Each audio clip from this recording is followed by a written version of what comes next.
You ask Tiger to solve. This deals with linear equations with one unknown. The final result is x equals 4/55. Let's solve it step by step. Isolate the x.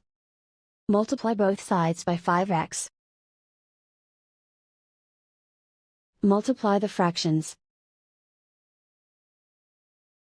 Simplify the arithmetic.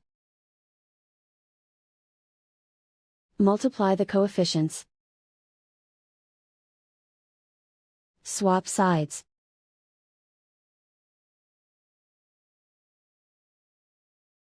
Isolate the x.